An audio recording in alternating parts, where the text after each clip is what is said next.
Hello, I'm John Walter, instructor for English 302, Advanced Composition, sections M01 and M03, and this is the second of a two-part lecture on disciplinary knowledge. And in this second part of this lecture, what I want to do is take a look at the 6 articles I'd asked you to read for the week 4 discussion posts, and I want to kind of just walk through very briefly all 6 of these articles to talk about, kind of point out whether they're a theoretical kind of a theoretical study, a quantitative or qualitative research study, an interpretive study. I want to talk about whether there's primary research or secondary research, and then sort of mention what kind of disciplinary approach, disciplinary field they come out of, just to kind of give you an overview of that, so you all kind of know, and then also kind of explain how I know all this information, so that you can then sort of also think about, when you look at an article, you can kind of figure out some of the ways to kind of determine these features, based off the features, what kind of study, what kind of scholarship it represents. So, first one we're going to look at, we're going to first take a look at the 3 articles from the Group A grouping. We've got Baddeley's Working Memory, the interface between memory and cognition. We'll then take a look at Shapiro and Krishnan's Memory-Based Measures for Assessing Advertising Effects. And finally, then we'll take a look at Hansen's article on postmodernity and digital memory versus human remembering in Feed. Then we'll take a look for the Group B section readings. There's John Hayes's Is Working Memory Involved in Transcribing and Editing Texts? There's Hewer and Roberts' article History, Culture, and Cognition towards a Dynamic Model of Social Memory. And finally, Susan Jarrett's Sappho's Memory. So, getting back here to Baddeley's article, I'm going to suggest that actually this article I'm going to tell you is a theoretical study. It's an example of secondary research, and it belongs probably, I would say, in psychology, but more specifically, it sort of is an example of social science research. So let's take a look. Let's figure out how I decided that it's theoretical and secondary scholarship. One thing, it's got an abstract. So whenever an article's got an abstract, that's a good place to start. If we take a look here, working memory may be defined as a system for temporary maintenance and manipulation of information necessary for the performance of such complex cognitive activities as comprehension, learning, and reasoning. Used in this sense, the term refers to an area of research that may or may not prove to be dependent on a single coherent system. Okay? Such a system is proposed within a broad and relatively speculative overview of human memory that emphasizes the putative role of working memory. So right there, he's telling us, that working memory used in this sense refers to an area of research that may or may not be dependent upon a single coherent system. So telling us we don't maybe know what working memory actually represents, though we have this idea of working memory. We don't know how it actually works. But such a system is proposed within a broad, relatively speculative overview. So you've got the very strong passive voice you find in some of the sciences. So it doesn't say, in this article, I am proposing a model for working memory. But such a system is proposed, sort of is telling us that what this article is doing is proposing this idea of how working memory, a model for working memory, and suggesting that working memory actually works as the interface between memory and cognition. We can get that just from the abstract and from the title. And so because Baddeley is proposing a model for working memory, this is a theoretical article. And so why am I saying that it's secondary research?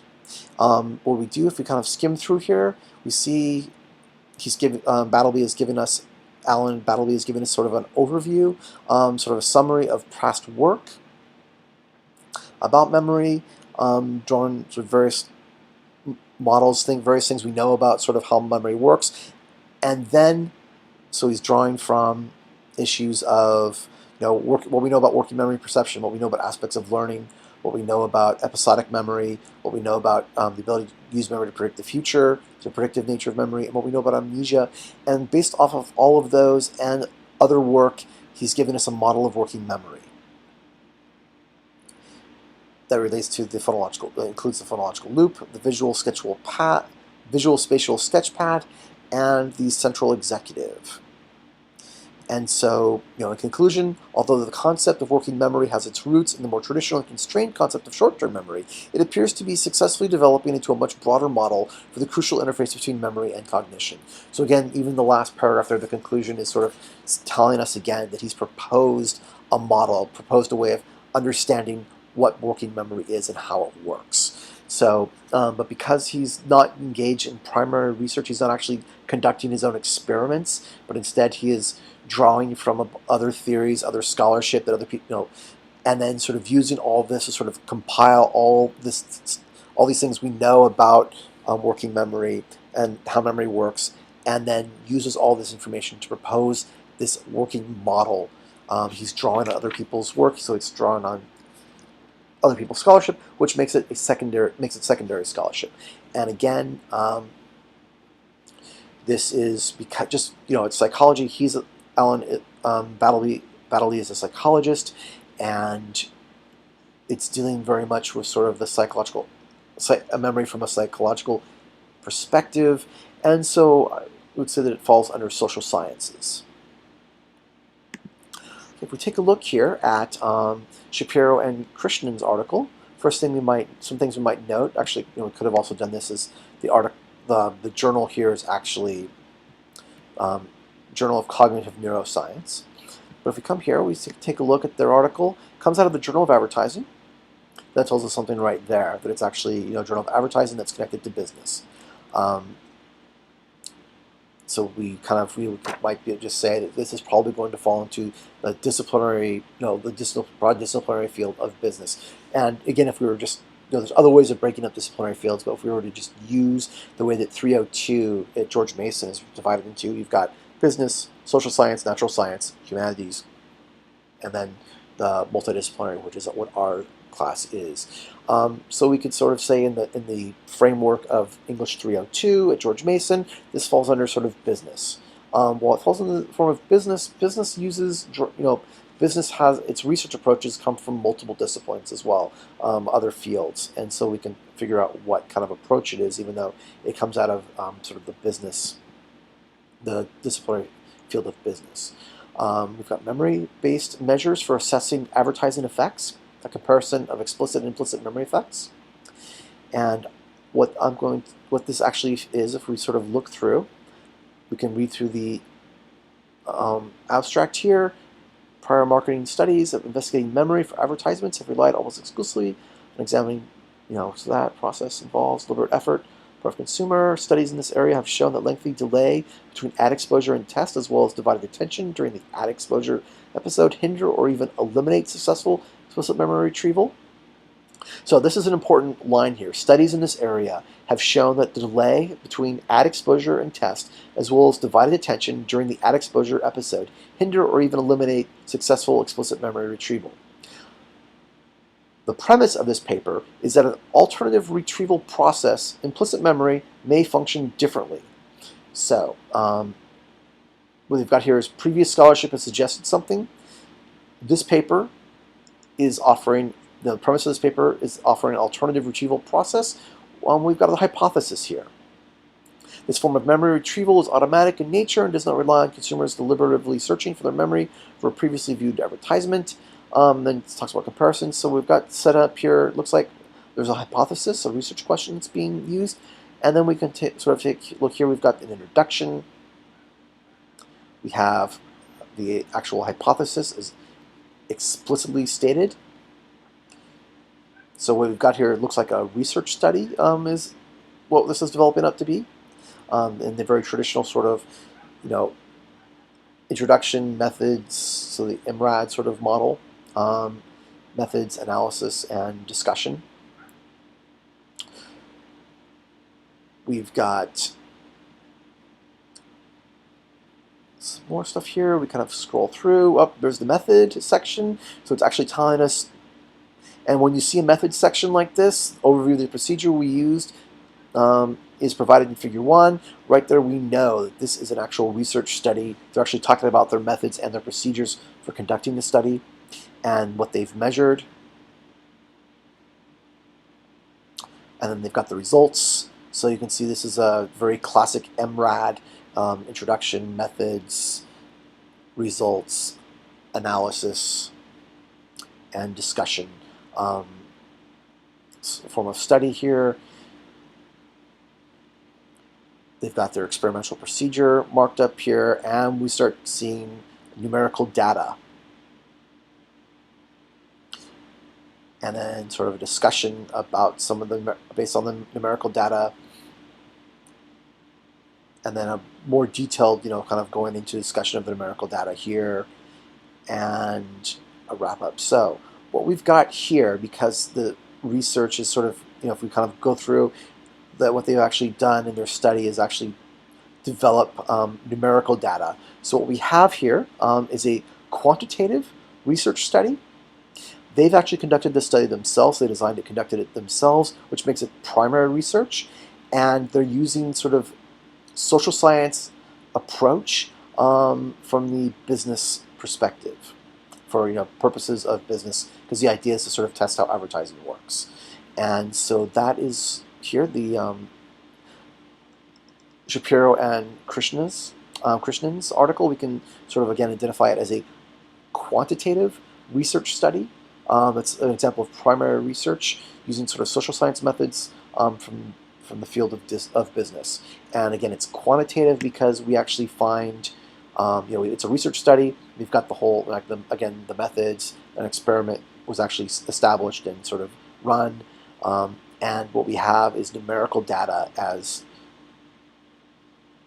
the sort of, the results are presented in terms of numerical data, which makes it quantitative. Okay, so we come over here and we've got this next article by Hansen, Postmodernity and Digital Memory versus Human Remembering in M.T. Anderson's Feed. Take a look where it's published, Children's Literature Association Quarterly. So chances are this is actually going to be literary analysis. And the reason why we might guess that, we have to kind of look through just to sort of to verify that, but it's in Children's Literature Association Quarterly, and they generally publish literary analysis. So we kind of read through. If you actually sort of do a close reading of this, or kind of start looking, you've got different sections where it's talking about things like postmodern aesthetics, loss of historicity. It's talking about, what are some of the other sections we've got? Kind of going through. Remembering, dreaming, possibility of recovered historical consciousness. So it is talking about sort of memory and technology, but the discussions of memory and technology exist to help us sort of interpret this work of literature. And therefore, while it talks about sort of culture and technology and everything, it's all sort of, the purpose of it is actually to talk about literature. And so what we've got here is an interpretive study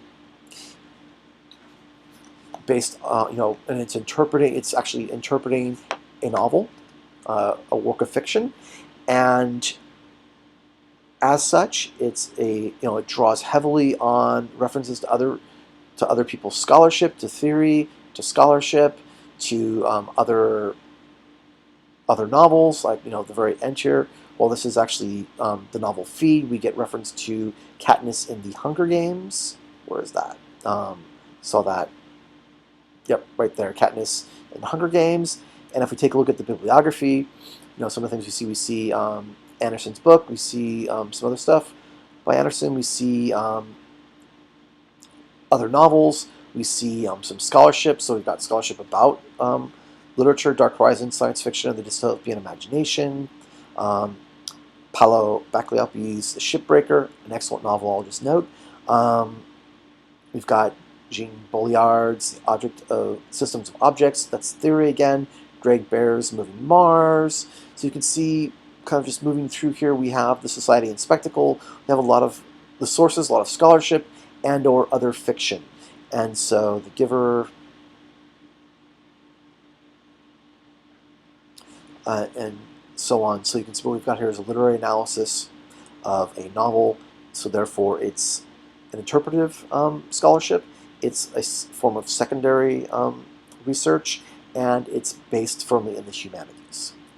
So if we take a look at the Group B work, you have here John Hayes' working memory involving transcribing and editing of texts. If we take a look again at the abstract here. Actually, take a look where it was published. It's published in Written Communication. And of course, we can actually go and we can look up any of these journals. Most of these journals, most of them have a website. You can actually read the website, find out about the journal itself. A lot of them also have entries in Wikipedia. It's actually sometimes useful. Often Wikipedia actually pulls directly from the website, but sometimes it's useful to go take a look at what Wikipedia has in addition to what is said at the journal. Because sometimes actually you've got disreputable journals, you've got what are known as predatory journals, where they actually charge people to publish in them, and they really don't have editorial control. Basically, if you're willing to pay, they'll publish whatever you want to send them. And so, well, so if you go to the journal website's going to want to pretend that it's actually, a reputable journal, but you might then go to Wikipedia and you'll see the Wikipedia entry explains that it's a predatory journal. And you're like, oh, okay. So basically, I can't trust what's at that journal. Written Communication, if you check it out, you'll find out that it is actually a very reputable, well thought of journal. So we can take a look at the abstract here. Generally, researchers agree that verbal working memory plays an important role in cognitive processes involved in writing. However, there's disagreement about which cognitive processes make use of working memory.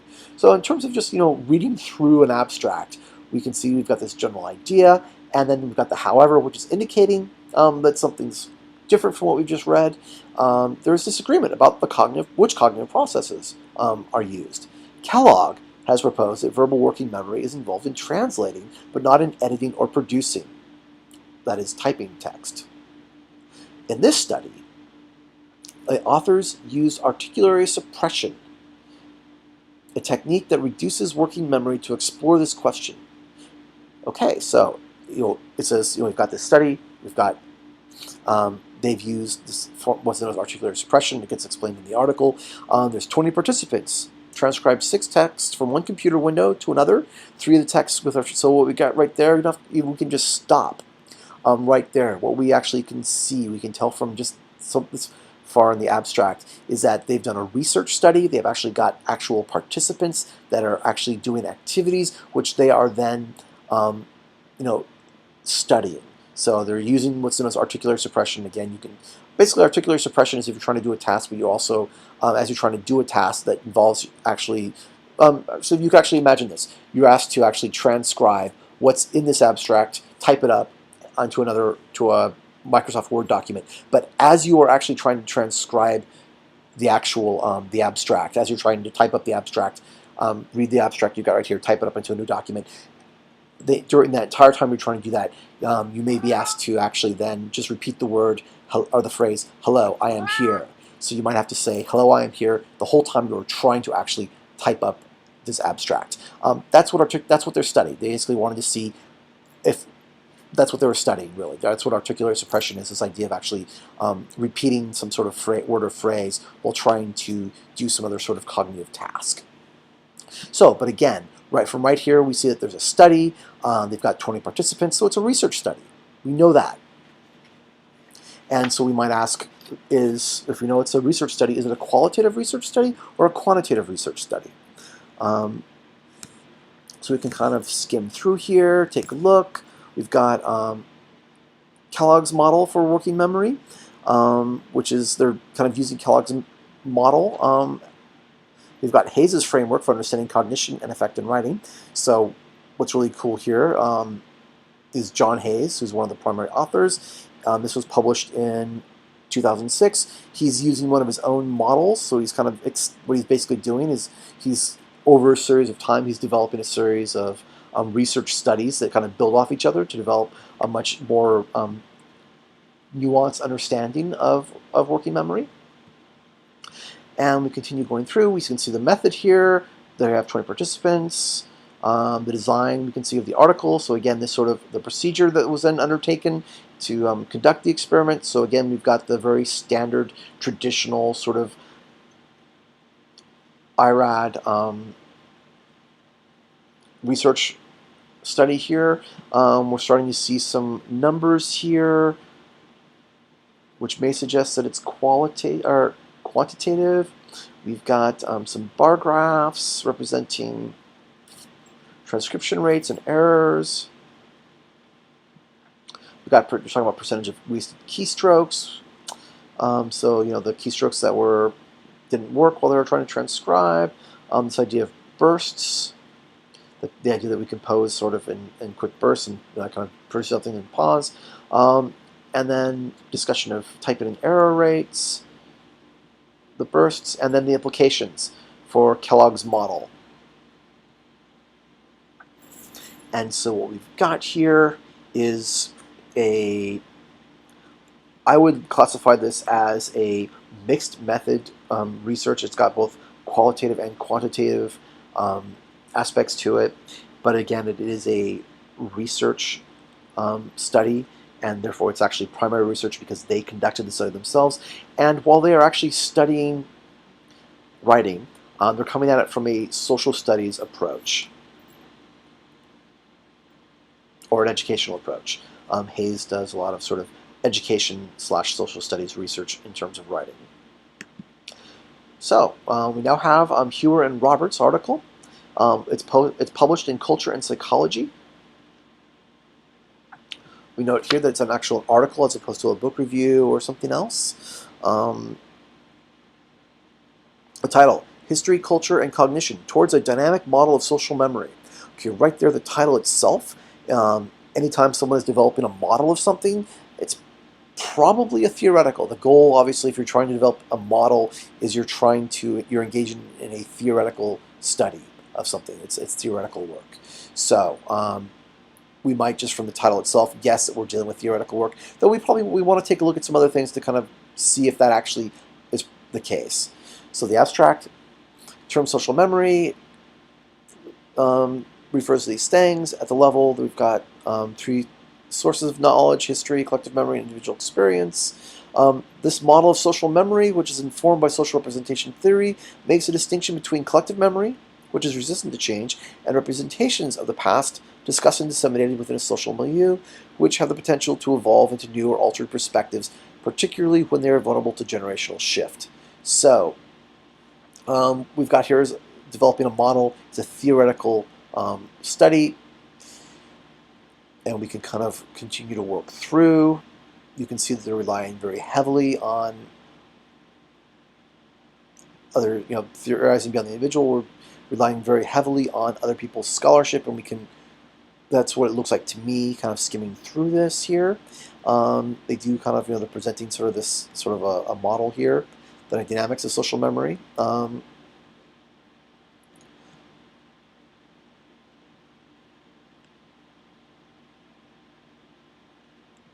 Defining what generational shift is. If we sort of continue down, come to the conclusions, and then so we might want to take a look at some of these things. We can look here at, again, the references. We've got lots of scholarship, and these things, if we look at all this sort of scholarship and how these studies and how they're being cited in the text, we know that they're working on a model, and they're trying to develop a model, and they're developing a model based off of all this known, all this knowledge, all these other previous studies that people have done. And so what we have here is a theoretical study that is an example of secondary research, and it comes from probably, I would say, the social sciences, largely because it's sort of published culture and psychology. Psychology is a social science. Culture and history, or culture, is kind of relates to the idea of sociology. Social memory is often kind of connected to sociology, but you've also got history, which can be sort of humanities. However, the idea here is how people's perspectives on history change over time. I would say that the overall sort of emphasis on this is social sciences. A social science approach based on the sources it uses, and sort of actually primarily sources it's working with, and kind of the field that it's in where the article is published. But this is sort of, someone could try to make a case that this is, because it's also dealing with history and culture, it might be a humanities, cultural studies, history-based article. You could sort of make that argument, or make the argument that it is multidisciplinary because it's dealing with bringing multiple disciplines together to understand how to develop a model of social memory. So you could also call it multidisciplinary. Okay. Finally, our last article. We have Susan Jarrett's Sappho's Memory. It's published by the Rhetoric Society of America. And if we kind of scroll through here, we can see we've got an abstract. Archaic lyric provides opportunities for reflection on civic power and community values before the invention of prose and the emergence of democracy in Athens with its attendant rhetorical practices.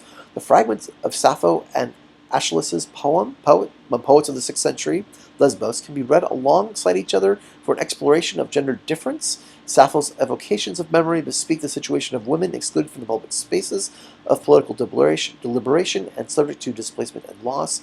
Gendered practices of memory are traced through Sappho and Aeschylus's through the memory systems of classical Greek and Roman rhetoricians. So what we have right here, from we can tell from the abstract, is that Susan Jarrett is sort of looking at gender differences as represented in the poetry, the poetry they have that survives from Sappho and Aeschylus, who were both poets in the 6th century on the island of Lesbos. So it's, I guess we're using sort of literary, poetry as our sources here, and we're involving sort of a rhetorical analysis. So it's not just sort of a literary analysis, but we're looking sort of a rhetorical analysis to understand memory and sort of the cultural roles of men and women, and how men and women sort of may approach memory and the representation of their roles in the society here. So, and if we were to continue through, we've got feminist historiography and rhetoric has flourished. So we've got, kind of dealing with that, sort of the idea that of it's a feminist approach to understanding sort of rhetoric and historical work. And we continue on, giving us some background on 5th century Athenian rhetoric, and sort of giving us specific discussions about their poetry and interpretations of them, and giving us sort of talking about a rhetorical process there. And we continue scrolling down. Spaces of memory in ancient rhetoric, so it's telling us more about rhetoric and how the role of memory in rhetoric. And eventually we'll kind of come to, we've got the notes, and we've got the works cited. We're going to find a lot of stuff from rhetoric and from literature and history. Stuff's what we've got here. But this looks like to me is, we know it's an interpretation based off of literary texts. So what we know, what we can say just based on the abstract itself, is that what we have is an interpretive study. Therefore, it's going to be, and it's an interpretive study based off of literature, of poetry, from taking a rhetorical approach. So we've got an interpretive study. It is an example of secondary scholarship, and because it's drawing heavily on not just the poetry, but on other scholarship to understand, to sort of contextualize the poetry. And it comes out of, I would say, the humanities, because this sort of rhetorical approach, understanding the poetry, kind of the poetry, the sort of rhetorical reading of literary texts, historical texts, is sort of a humanities-based approach. So there we go. That's kind of all 6 of these articles, kind of a quick overview of what each of them are, kind of in terms of the kind of scholarship they represent, and the various ways in which I sort of made those determinations. If you have questions about any of these, if you want further elaboration, again, please ask questions. Post them. We've got the general discussion forum in Blackboard, and thank you.